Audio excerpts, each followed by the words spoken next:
Hey there, welcome to Trusted Web e-Services. In today's video, I'm going to show you how to identify the traffic source of a specific page in Google Analytics 4.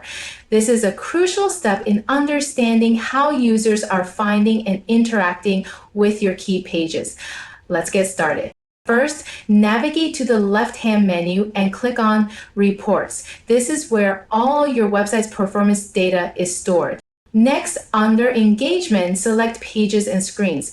This report displays all your pages along with performance metrics like views, users, and engagement time.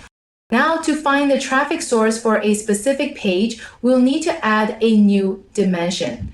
Click the plus icon next to the page path and screen class dimension. In the pop-up window, search for Session Source Medium and click to select it. This dimension will show you where the traffic is coming from. Now scroll through the list and find the page you want to analyze. Copy that page and paste it in the search bar at the top to filter the results. You might notice that the search results include multiple related pages. To see the traffic source for exactly one page, we'll need to add a filter. To add a filter, click on the Add Filter tab under the Pages and Screen section. In the sidebar, select Page Path and Screen Class as the dimension.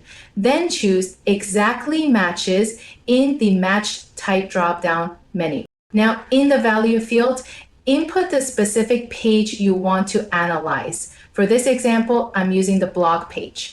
Finally, hit the Apply button. Your report will now show traffic sources specifically for your chosen page. By focusing on this precise data, you can refine your marketing strategies and optimize your website's performance. Thanks for watching. If you found this video helpful, make sure to like, share, and subscribe to Trusted Web e-Services for more actionable tutorials.